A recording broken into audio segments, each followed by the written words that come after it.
পোডিয়ামে এসো আগে, তারপর কথা বলছি। পারবে উঠতে? উপস। ওয়েলকাম করি সবাইকে আজকের শোয়ে। আপনারা দেখছেন লাখ টাকার লক্ষ্মী লাভ সিজন 2।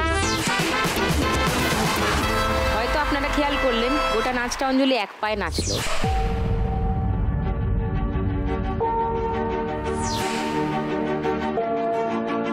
এটা কি করে সম্ভব করতে পারে ও, আমি তো জানি না। ও অতটুকু ছোট একটা মেয়ে, হ্যাঁ, হাসি মুখে এই গোটা সত্যিটাকে মেনে নিয়ে যে আমার শরীরের একটা অংশ নেই, জাস্ট একটা পা নেই, আর সেই নেইটাকে আছে করে দিয়ে কেমন করে এই পারফরমেন্স রোজ করে, নিজের জীবনটাকে এরকম করে বাঁচে হাসি মুখে।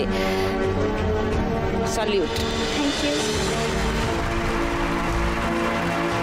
আরও 2 মা লক্ষ্মী আছে আমার সঙ্গে, তাদেরও সব অবিশ্বাস্য গল্প। আসুন আগে ছোট ছোট করে গল্পগুলো শুনে নিই, আলাপ করে নিই, তারপরে খেলা শুরু করি। অঞ্জলির সঙ্গে একটু কথা বলে নিই প্রথমে। তোমার কথা ছোট করে একটু বলো আমাকে। নমস্কার দিদি, আমার নাম অঞ্জলি রায়। আমি দক্ষিণ 24 পরগনা জেলার সুভাষগ্রাম থেকে এসেছি। আমি একজন নৃত্যশিল্পী। তার পাশাপাশি আমি ইংলিশ অনার্স নিয়ে পড়াশোনা করছি। ইংলিশ অনার্স পড়ছো, ওকে। আরও ডিটেলে তোমার কাছে আরেকটু গল্প শুনবো। হ্যাঁ, আমি বাকিদের সঙ্গে একটু আলাপ করে নিই আগে। শ্রীতপা। নমস্কার দিদি, আমি শ্রীতপা মধু, উত্তর 24 পরগনা জেলার মছলন্দপুর থেকে এসেছি।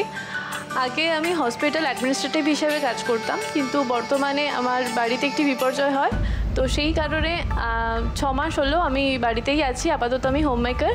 ঠিক আছে, এটা সম্পর্কেও আমরা কথা বলবো নিশ্চয়ই। রিম্পির সঙ্গে আলাপ করি। DJ Rimpi. Actually DJ cat. নমস্কার, আমি রিম্পি দাস। আমি আমতলা দক্ষিণ 24 পরগনা থেকে এসেছি। রিম্পির গল্প খুব ইন্টারেস্টিং মনে হচ্ছে। সবার গল্পই ডিটেলে আরেকটু করে শুনতে হবে। 3 জনকে নিয়ে প্রথম রাউন্ডের আজকের খেলা টাকা ওড়ে দেখো ধরে।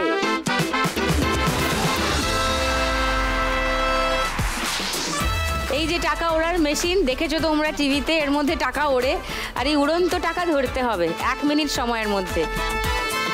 এটাই হলো খেলা। যত টাকা তুমি নিতে পারবে সেই টাকা তোমার। অঞ্জলির সঙ্গে একটু কথা বলে নি প্রথমে। এই যে নাচটা দেখলাম, তুমি কি ছোটবেলা থেকেই নাচতে? আমি এই যখন 6 বছর বয়স ছিল আমি তখন থেকেই নাচ করতাম। ক্লাস 4-এ যখন আমি পড়তাম, বন্ধুদের সাথে খেলতে গিয়ে স্কুলে পড়ে যাই। তার কয়েকদিন পর পায়ে অনেক ব্যথা শুরু হয়। বাবা মা ডক্টর দেখান, ডক্টর অনেক রিপোর্ট করানোর পর বলেন যে আমার পায়ে ক্যান্সার হয়েছে, পাটাকে বাদ দিতে হবে।